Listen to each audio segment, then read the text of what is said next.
Good afternoon, my name is Jim Conlan and welcome to the latest episode of our sports show. As you know, we've been previewing and airing live on air for the last month or so about our upcoming documentary. It's a rugby documentary. We're based here in the heart of Munster region here in Ireland, and obviously we've an awful lot of passionate Munster supporters. So we decided to go truly global with this documentary, and it's a perspective from the Northern Hemisphere and the Southern Hemisphere. It's called Global Rugby Legends, My Life in Rugby. So it entails the stories of rugby players from the early beginnings all the way to the international stage, World Cup finals, British, Irish and Lions, etc., international appearances as such. So we've spoken to players from the Northern Hemisphere, France, Scotland, Ireland, England, Wales and Italy, and the Southern Hemisphere, Australia, South Africa, New Zealand and Argentina. And our guest this evening is synonymous in terms of Welsh rugby. He's one of the only players that has actually played for his country and managed his country, and also played for the British, the Irish and Lions, and been part of the management for the British and Irish Lions as well. So a unique sort of a feast to play for your country and manage your country, and also to be involved in the British, Irish and Lions, and then to be involved in management's party as well, in terms of with Ian McGeechan in terms of British, Irish and Lions. He made over 59 caps for Wales, scoring 50 points between 1996 and 02. He was a British, Irish and Lion in the years 97 and 2001. He was then involved with the British and Irish Lions as part of the management team in 09 and 2013 and 2017. He was Wales caretaker manager in 2016 and 2017. He was named Welsh Player of the Year in 1996 and 1997. He won two English Premiership titles back-to-back with Wasps in 03 and 04. Appeared in and also won the Heineken Cup final in 04 as well. His late try leading Wasps to victory over Toulouse. The one and all is scrum half dynamo. Most people look forward to his battle with the British and Irish Lions when he will come up against Joos van der Westhuizen and people of that quality, and George Gregan. The one and only Rob Howley. Rob, first of all, sorry about the stutter in the end. I think I got nearly everything right there apart from your name. But Rob, thanks for joining us today. I suppose one thing doing my research about you, Rob, is there's so much about your playing career and so much when you arrived on the scene about Wales, but very little is known about your sort of childhood and sort of such as well. Did you come from a rugby household, a rugby family? I spoke to Craig Cannell, and obviously his father, Garrett, was just steeped in rugby and played, and then all his uncles was Barry John and stuff like that. What about the Rob Howley sort of story? Was there a Howley connection with Welsh rugby going back through generations and sort of such, or was it just Rob Howley just found a love for a sport from an early age? And how did it all really begin? Or could Rob Howley have been a football player like Ryan Giggs or Ian Rush?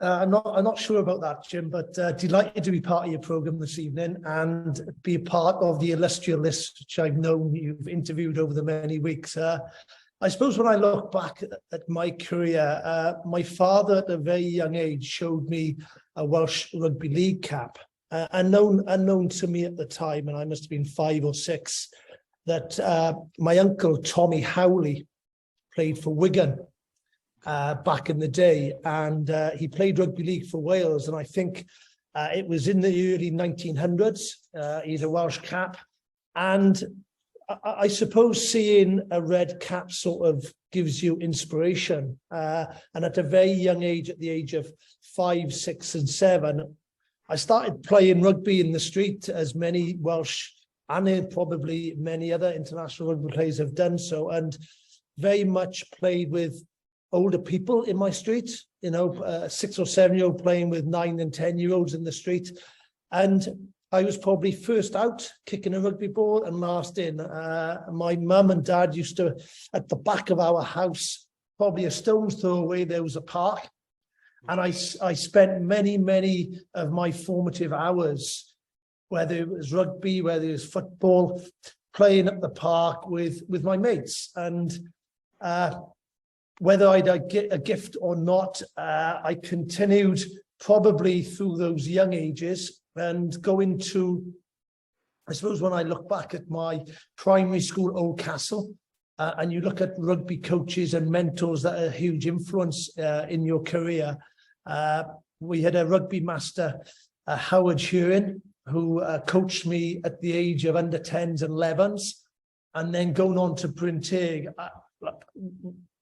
That school is pretty famous within rugby circles. I think in total there must be 11 British and Irish Lions that have come through Bryn Teg School. I think when you look at schools that had a huge influence in rugby, Bryn Teg would be particularly up there at the top of the tree with Welsh schools, the likes of JPR Williams, Gareth Williams, Sir Jack Matthews, and the likes of David James, Mike Cole, Gavin Henson, Rhys Webb.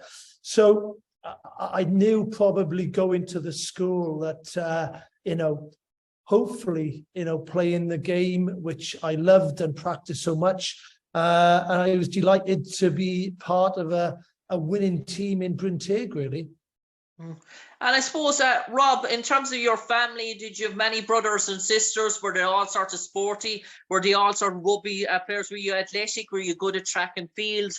Was there other aspirations? And were you quite studious in terms of school and everything like that? What was the ambition for a 14 or 15-year-old Rob Howley? Because back in those days, rugby was an amateur sort of sport, so you had to make a sort of profession as well. So what was the dream? Was it architecture? Was it business? Was it banking? What was the way that your parents and family wanted you to go down the route of? To play rugby for Wales, Jim. You've done your homework, haven't you? My sister, Karen, she's passed away now, Karen, but she drove me. She played netball for Wales under 18s and under 21. And she was very good at school, very diligent, she's a bright girl. And that competition within the household, as you can imagine, brother and sister, I didn't want to lose tiddlywinks to her. Any game that we could play against each other. She was 7 years older than me, Karen. And, I can remember, and as I mentioned, playing against older people within my street. They were Karen's friends. So her achievements in netball, and she was a very good hockey player, and generally sports around that drove me and inspired me to try to be the best I can be. And whatever medal she won in netball, she won a school's cap at under 18 for netball, under 21 cap for netball. That inspired me to try and beat her. So I was very driven from both an education perspective as well as school, because you want to be better than your sister.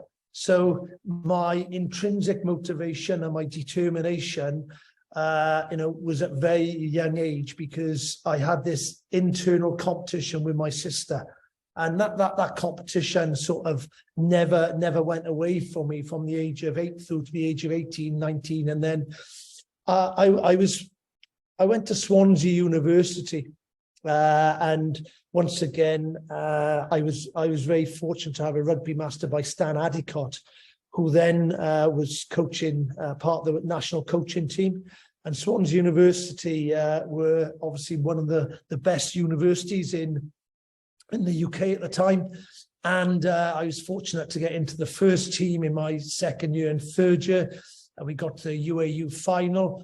And, as a result of having those coaches, the mentors, that gave me inspiration, and technically and tactically, I'd like to think I was given and coached by a lot of rugby masters who knew what success looked like, felt like, and gave me the opportunity to be the best I could be. And I suppose the biggest learning and the biggest point in my change in my career was at the age of 2021. We were in Swansea University and we were playing Cardiff University in the UAU final at Twickenham. And I didn't know at the time, I'd 3 knee operations up to that point. And in the final, up to the age of 21, on my left knee, and counting like I'm an old man walking around, Jim. Okay, I'm hobbling. I can't play any sport. I can just do the coaching gig, and in that game against Swansea against Cardiff University for Swansea, I ruptured my ACL, and I actually injured my cartilage, and I ended up going to being operated by a surgeon called Malcolm Downs in Swansea. And Malcolm was the doctor of the Welsh Rugby Union at the time, and the coach for Wales during that time actually gave the go-ahead for me to have the operation. And on the back of the operation, I was in a knee brace for 6 weeks. I used to, in the good old days, they put me in plaster at 45 degrees. And I was very much involved with Bridgend Rugby Club whilst at Swansea University, and whilst I was a squad fringe player. And the physio at Bridgend Rugby Club was a lady called Nicola Munston. And Nicola worked in a rehabilitation centre in Talagarn in South Wales. And after my injury, I went to Talagarn, and I went for approximately about 12 weeks. And I was actually, in the pool every day, morning and afternoon. I was doing weights morning and afternoon. And I learnt a huge sort of point of difference back then of how much conditioning and fitness and power and strength were able to ignite my career, because I was certainly a very different player coming out of that injury. And I was out for about 5 months. And that it was a light bulb moment. And from that time, from the age of 20, 21, I trained my backside off and tried to be the best I could be, whether that was running, sprinting, doing weights, plyometrics. And that gave me, I suppose, the foundation to compete at the highest level. Okay. And I suppose, Rob, in terms of Wales and in terms of, you mentioned about being rugby mad, were you sort of tactically astute as a rugby player? Did you like all that sort of tactic side at a young age? Did you always like that sort of management? Did you always feel when you're 15 or 16, even when you're playing out in the field, that you were sort of self-coaching yourself in terms of going home and analysing your own performance and critiquing and looking at elements of the game where you thought as a player you could have done better? Was that always in the back of your mind? Did you have that sort? Some players just like to go out, play, and once the game is over, park it and on to the next game. They don't give a second thought. Were you one of those guys that sort of was a tinker the whole time when he was out in the field? I was probably very harsh on myself. I think my father and mother, as I mentioned, really didn't have any rugby background. And, my father was a very private person, didn't say too much. My mum was probably my biggest critique. They used to practice my passing in the back garden with me. They wanted me to be successful, and no doubt, whether they saw at a very young age that I had the ability, to play at the highest level. I think, the biggest critique of myself has been myself, as a player and a coach. And I certainly drove myself to high standards. And, back in the late 80s, early 90s, in terms of analysis, there was nothing around like that.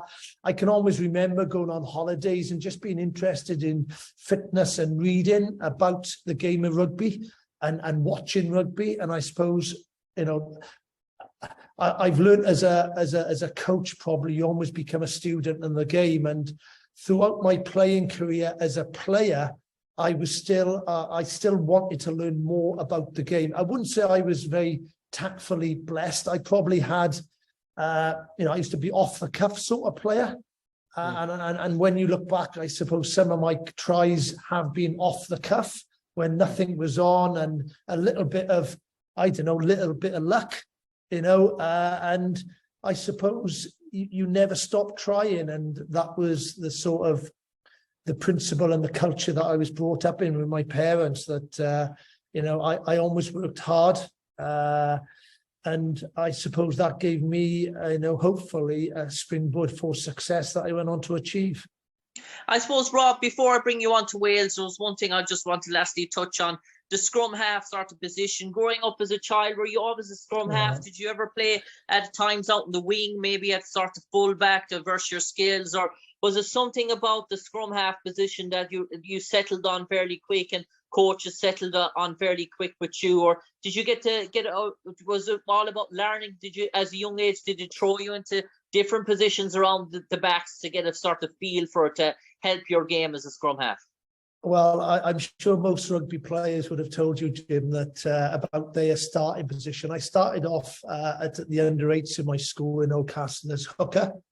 Okay. I went from hooker to open side number 7, and then under 10s I played outside half. And it's a funny story, really, in terms of once again a moment in time when we went from Oldcastle Primary up to the big school Bryn Teg, and the catchment area for Bryn Teg, and I mentioned the tradition of Bryn Teg of being a really staunch, strong rugby traditional school, and there must have been about 10 primary schools actually going to Bryn Teg. And our first rugby session at Bryn Teg, our coach at the time, Mr. Wayne Morris, obviously asked for the number of loosehead props to put their hand up. Second rows went through the pack and asked for the number 9s.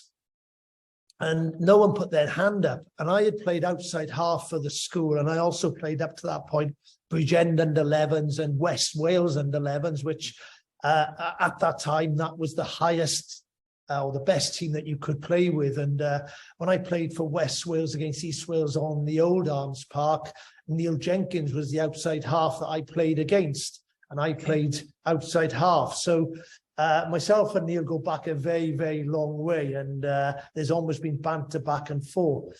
So all of a sudden, when they asked for number 9s and no one put their hand up, I actually put my hand up and said, I'd love to play number 9. And the boys who had been in my school and had played Bridgend and 11s in the district with me said, Rob, you must be nuts. No, stay outside half. I said, no, I just want to get my hands on the ball more often. And I suppose as a 10, my mindset then was, well, 9 is the first touch before he passes it to 10, so I must touch the ball more often. Little did I know that that decision at a very young age, at the age of 11, 12, was probably a little bit more luck than judgment in actually turning out to be a number 9. Okay, and Rob, I'm going to fast forward a bit because there's so much to get through. Your Wales debut in February 1996, was it a sort of, so I spoke to Matt Giteau, he told me he was plucked from 7s. Drew Mitchell was only sort of a year or so into his career, came 18, 19, all of a sudden catapulted onto the senior sort of career. Do you have to wait your time? Some players like Shane Byrne from Ireland had to wait 10, 11 years in the Ireland squad behind the likes of Keith Wood before Keith stepped away, before he got his chance. What was it like sort of Rob Howley? Was it a sort of a rapid sort of progression up to the Welsh international team? No, I think probably like some players out there, I'd be patient and wait my time. I think we were very fortunate in Wales, myself growing up, and it was the club system back then in the late 80s and the early 90s. And there were, you're talking about the 16 clubs, and the likes of Robert Jones, Rupert Moon, Paul John, Andy Moore. There were really good scrum halves around. Steve Feely playing for Newbridge, God bless him. And there was a lot of competition. So I was late getting capped, Jim. I was at the age of 26. And, my first cap, as you quite rightly said, was against England in 96. And, I suppose there was a lot of nervousness because it was my first cap. But at the age of 26, I felt I was more than ready. Up to that point, I'd gone on a Wales tour to Namibia and Zimbabwe and played in a B team on tour. I'd been capped at Wales A a number of times. I played at under 21s. So at the age of 26, I had played a lot of senior international rugby, but I hadn't actually been given my first cap. And thankfully, Kevin Bowen, who was the head coach then, recognised, that I was getting, hopefully, probably being number 1. but there was still a lot of good scrum halves at the time. And I can remember Alan Lewis on the day I got capped. We stayed up in Richmond, and in the morning he asked me to go for a walk in the grounds of the hotel, and he just said, "Look, Rob, you're ready. You know, you've waited. This is your moment, and you know, just go out and just play your game." And you know, I was in awe of the players I was playing with, as you mentioned earlier, Gareth Llewellyn, Ian Evans. There were a lot of players who I had looked up to, you know, and who inspired me. And all of a sudden, you're playing with them. And you know, my first cap against England, you know, Matt Dawson and Paul Grayson were the halfbacks, Jeremy Guscott, Will Carlin, and you have to pinch yourself. Is that moment, I think. You know, any international player gaining their first cap, and your journey from a young age to aspiring to play for your country and to play with those players that actually inspired you and motivated you. It's one of those pinch me moments. And you know, we absolutely, well, it was my first cap. Unfortunately, it was a losing cap, but thankfully, you know, I went on to gain more caps, which obviously I'd done something right in my first cap, Jim. There's the great saying, the likes of in sport, the Batman and the Robin sort of combinations. And in rugby in Ireland, we always say coming from Munster, O'Gara and Stringer, Batman and Robin. But in Wales, it was Howley and Jenkins was almost like Batman and Robin when they were ever on the field, in sort of tandem in terms of the time, the 90s and 2000s. And yourself and Neil, did you almost feel in sort of sync with each other? And you almost played your best rugby when you were together. If one of the parts of the link or chains was missing, it almost felt like Wales suffered that. In terms of once the two of you were together, you got the best out of each other. I'm not sure in tandem would be the right adjective, because Neil used to shout at me more often than most, I can assure you. Any bad pass, low or high, he'd be actually, you know, sending some harsh words into me. It's not good enough, you know.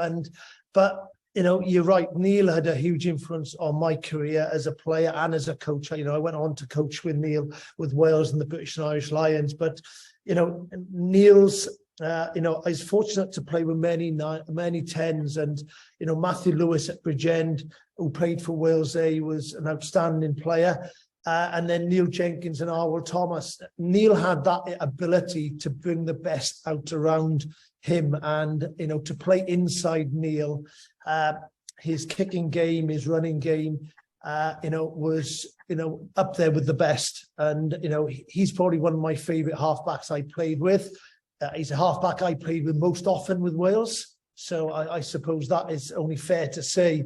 But he demanded quality, and he demanded the best from the people around him. And you know, I'm glad. Look, my career started with Neil at the age of under 11s, and then it continued all the way through. So I've known Neil a very, very long time, and you know, he's been a fantastic rugby player and ambassador for Welsh Rugby Union. You know.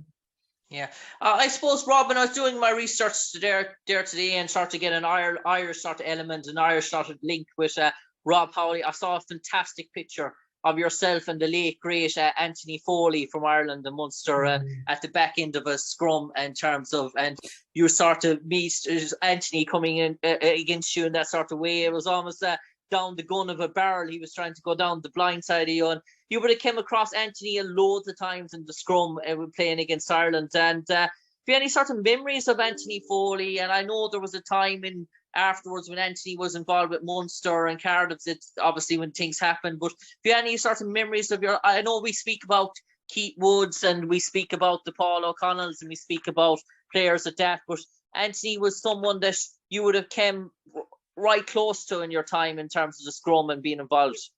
Yeah, a formidable player and a sad loss for Munster and Irish rugby, and his influence on Munster cannot be underestimated.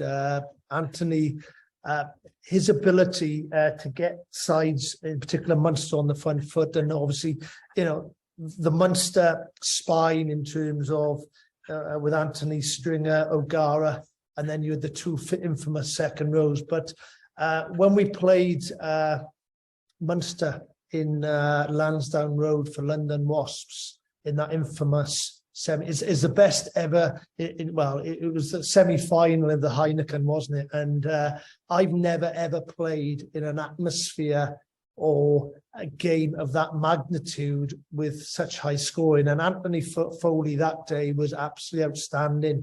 I think he dragged Munster back into the game and himself, and his ability to carry sides, and he did it for Ireland many times.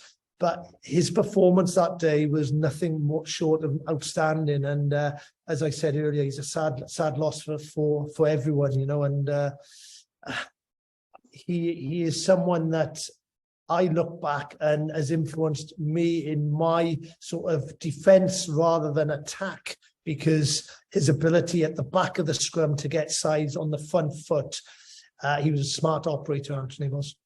Yeah, and I suppose, Rob, you would have come across playing with Wales and the careers, and obviously against some of the great Southern Hemisphere scrum halves, like the Joos van der Westhuizen and like George Greig, and I think that around that time, Justin Marshall would have been the New Zealand scrum half around your day in terms of that.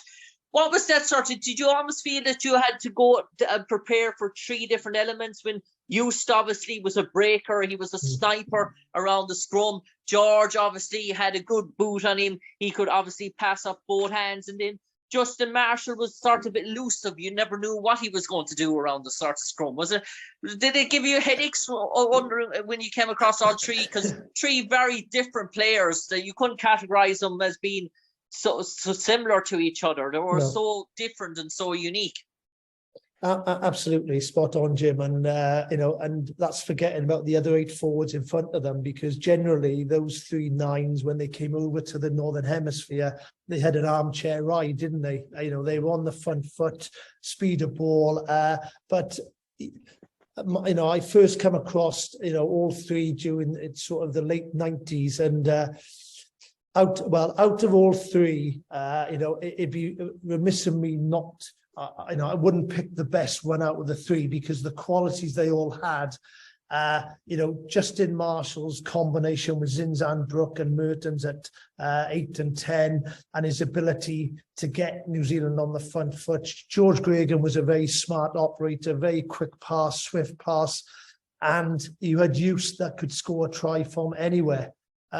Joos van der Westhuizen, because of the 97 Lions tour and missing out through my injury, for me, was a moment that I'll never forget, because I'd spoken to Sir Ian McGeechan and Geach. I sort of lined myself and Gregor up as the first test, and when I got injured in Durban against Natal Sharks, it was as if my whole world had fallen in. But Joos van der Westhuizen was, I think, probably out of the 3, the one that got the edge. But when you saw them play against each other, Marshall always got maybe the better of Joos, and George would get the. I think we were very fortunate, or I was very fortunate around that time, and that's not that's forgetting the likes of Matt Dawson and Peter Stringer. Because and Andy Nicol played for Scotland. So I think all of us in that period of time were fortunate that we pushed each other, because we always, when we came up against those nines and Brian Redpath for Scotland and Gary Armstrong, a couple of years beforehand, they were outstanding nines. And I'm so fortunate to look back that thankfully during that era probably played with many nines who you could deem them as the best in the world at the time.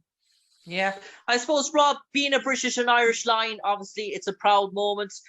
You were Lions capped as a player, sort of twice, made 2 tours, twice, 2 appearances for the British and Irish Lions. And then obviously being that sort, what made you being so involved with that environment as a player, and obviously loving, thriving it, that made you win with Ian McGeechan kept with the call in 09 and 13, and to get involved in the Lions in terms, again, as a part of the management? Did you feel, I had something to give? Did you sort of miss it?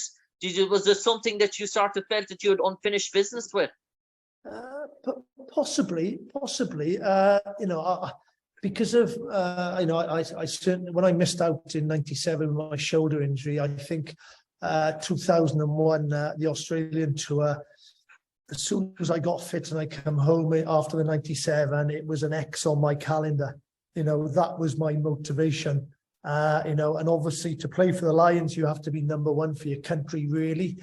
And to try and be, I suppose, a number one on the Lions, you need a little bit of luck. And in 2001 on that tour, the other scrum halves were Matt Dawson and Austin Healy, and Graham Henry was the coach.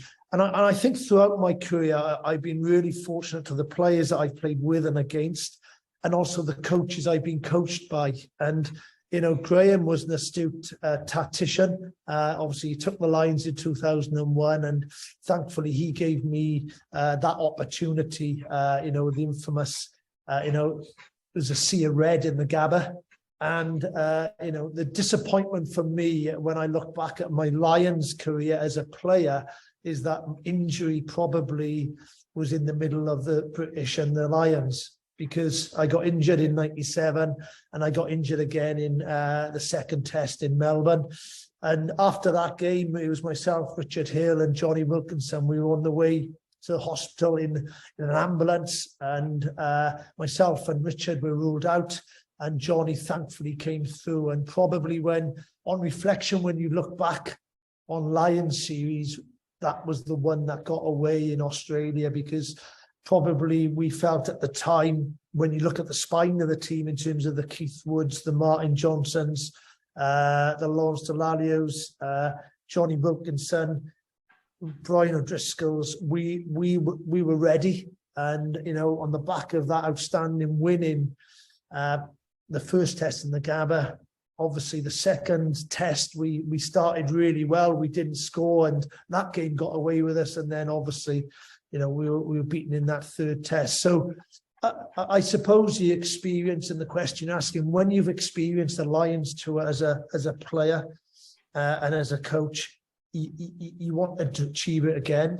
And those experiences I had in '97 and 2001, I injured my wrist in 2005 when I finished, 2004, 2005.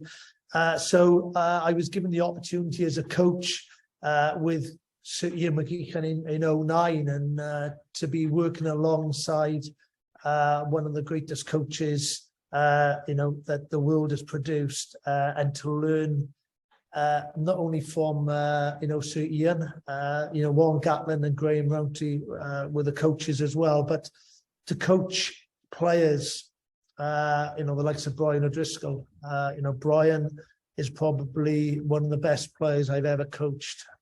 His ability to play at 12 and 13, in his latter years played more 12 than 13, but the Walson O'Driscoll, which I played alongside, which I found hard really then in '09, to coach someone that I played with on a Lions series. But Brian is as professional as anything, and that the help and the support players give on a Lions tour, is incredible, and it's such an important mechanism in terms of the success of a Lions series. And fortunate to work with Brian O'Driscoll, an outstanding player, and once again a fantastic ambassador, for the game of rugby.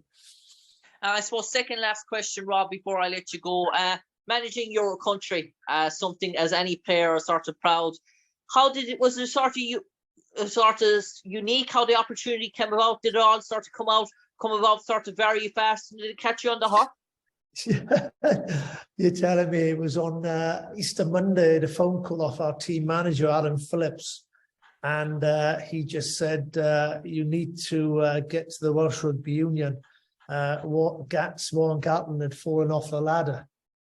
And basically, he was unable to. Obviously, he was coach of. He's been named the coach of the British and Irish Lions for 2013. So I was given, an opportunity and a chance. And I suppose when you're coaching, that's all you need is a chance, an opportunity to show if you can do the job or not. in terms of experience, I was short of experience as a head coach. I'd worked in Cardiff Blues as an attack coach, and I'd worked with, Warren for 3-4 years, and that gave, I think you're as good as the coaches around you as well. And I was fortunate with Robin McBride, Sean Edwards, and Neil Jenkins. We had quite a stable coaching team, and the one which was loyal, trusting, and they knew their onions. And to be interim head coach for the year, and the experience of taking a national team to Australia, we lost the series 3-0. We lost by 1 point, 2 points, and 9 points, I think. And then to come back, it wasn't, I suppose, the best start for me in terms of, wins and losses. But to culminate, the sort of the start which I had on home soil in the autumn series, to lose the 3 games and then lose to Ireland first up in 2013 and go on and beat England 30 points to 3 will be forever in my memory. And I had the opportunity again in 2016, 2017 when Warren was named head coach to go to New Zealand with the British and Irish Lions, and I thoroughly enjoyed it. And it's something which if you're given an opportunity, you don't turn down an international opportunity to lead your country. And my family and myself were very proud, and thankfully I had that opportunity. And finally, Rob Howley, for the last sort of 30 seconds, if Rob Howley looked in the mirror and he saw a 28-year-old Rob Howley looking back on him in terms of a player that had been selected in the Lions, coming off a great sort of 5 Nations campaign, as it was known back then, as a rugby player, as a man, in terms of looking into that sort of mirror, how would you say in 2 sentences, what was his elements that he brought to the Wales jersey every time he put on that red jersey? Good question. Determination, hard work, and hopefully a little bit of skill along the way. Hopefully a little skill, and many skills along the way. Rob Howley, 50 appearances, 59 caps, 50 points for Wales between 1996 and 2002. We didn't get to speak about a real prominent club career as well. We just briefly, Wasps Premiership titles, 2003, 2004, Heineken Cup final victory in 2004, the winning try in the final. British and Irish Line in 97 and 2001. Involved in the British Irish Lions in management in 2009, 2003, 2017, and a caretaker manager of Wales in 2016 and 2017. Clearly, Rob, you've done it all in the world of rugby, and now you're involved with Canada and turning the nations of Canadian rugby fortune. And it's a good, inspiring story when we see the Canadian soccer team in the World Cup, that hopefully, please God, the Canadian rugby team can follow suit in the near future. But for the moment, Rob Howley, take care and God bless. Thanks, Jim. Thanks very much for your time. God bless. Take care.